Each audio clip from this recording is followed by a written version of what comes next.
Greetings to you. This is Michelle Strickland, and I'm coming to you today on Monday with Conversations with Self. Conversation with Self? Yeah, Self. Conversation. We got to have our conversations. You know that. You know? Yeah, Self, you're right. You're right. You're right. What we're going to talk about today, Self? Well, we're going to talk about the power of real talk. The power of real talk? Yeah. We're going to talk about the power of real talk. Who talks about the power of real talk? Well, you're going to talk about the power of real talk. Well, let's go. In a world often shrouded by facades and pretenses, the concept of real talk shines like a beacon of authenticity and vulnerability. Real talk is not just a conversation, it's a sincere exchange of thoughts, feelings, and experiences. It's about tearing down the walls we built to protect ourselves and allowing others to see us as we truly are. This unfiltered communication serves as a powerful tool, particularly in the face of adversity. When confronted with challenges, we often find ourselves grappling with difficult emotions and thoughts. Real talk provides a space where we can express these emotions openly and without judgment. By acknowledging and sharing our struggles, we not only gain clarity and insight into our own experiences, but we also give others permission to do the same. This shared vulnerability fosters a sense of unity and empathy, reminding us that we are not alone in our trials.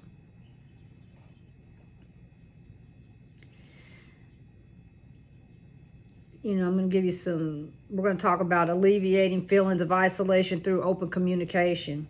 One of the most remarkable aspects of real talk is the ability to dismantle the isolation that adversity can impose. Consider a person battling a chronic illness. This individual might feel isolated by the unique challenges they face, disconnected from those who cannot fully comprehend their experience. However, when they engage in a genuine conversation with someone willing to listen and understand, the barriers of isolation begin to crumble. The simple act of articulating their fears and frustrations creates a bridge, connecting them with another human being who genuinely cares. This connection is not limited to similar experiences. Real talk transcends boundaries, allowing individuals from various walks of life to connect on a profound level.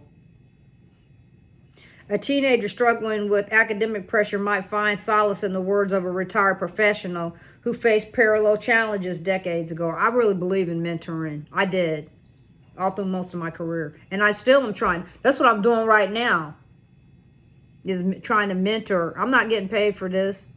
Not right now, but I'm going to talk about some updates later. But I didn't start this channel for that. I owe it to give back.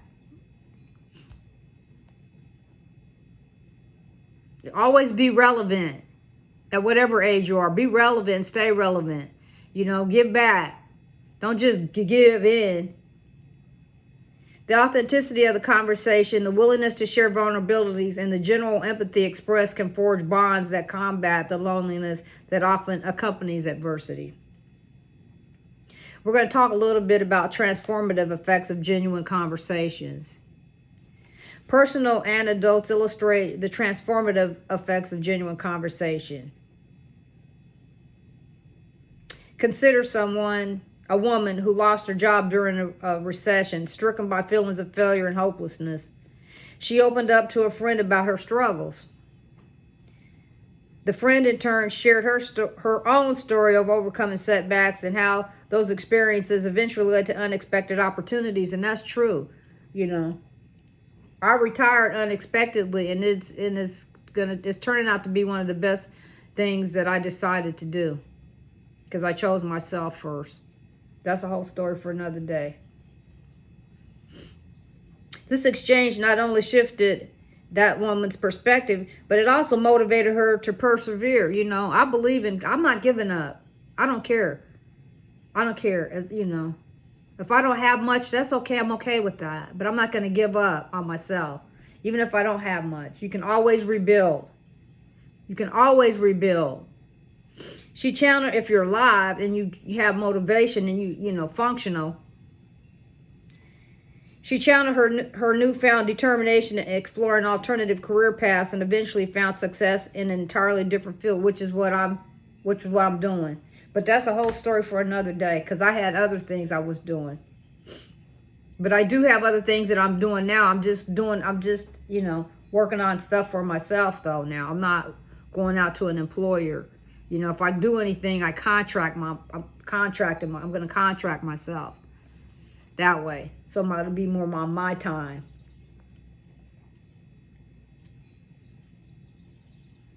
You know, I want people to get in a, you know, and out of the habit of being so isolated and feeling as though you can't reach out to people.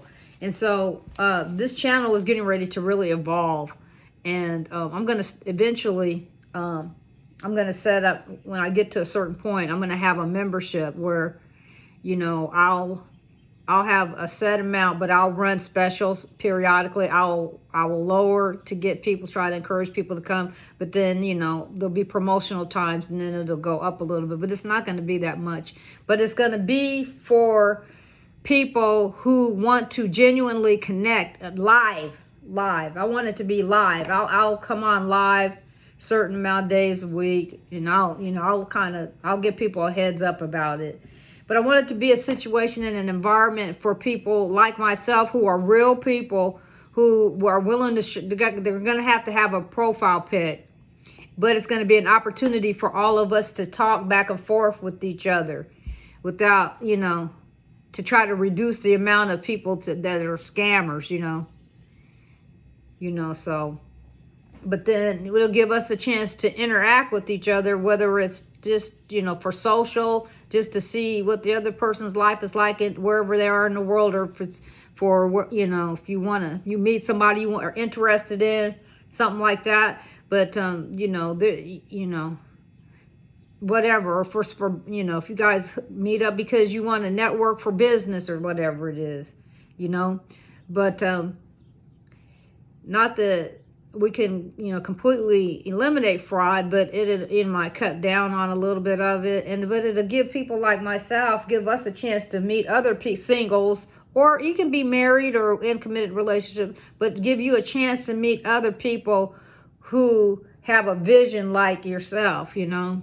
Because I have a vision and I want to interact with other people like that. But I want to also leave it open for everybody. But I want to have, you know, a step up, or, you know, because eventually I want us to do some great things, you know, the group to do great things for people, you know, sometimes, you know.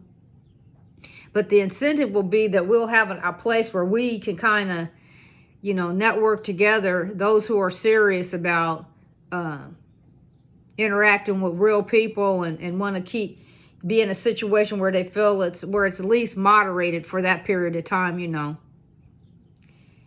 And they have an opportunity to have real connections with people, you know, hopefully, you know. But that we'll go into that later, because I'm just at the beginning. So I'm going to be offering some other things, because there's some other things that I'm doing. This is not, social media is not the only thing that I'm doing. This is just part of it, of what I do. But I'm going to also go, you know, start going live a little bit more, try to, you know, show people that I'm here for you live, you know. But sometimes if I'm out doing contracting work and stuff, you know, if I'm not able to, if I'm out in the field doing something, if I'm not able to, I will let people know, and I will log in when I'm able to, you know, as often as I can.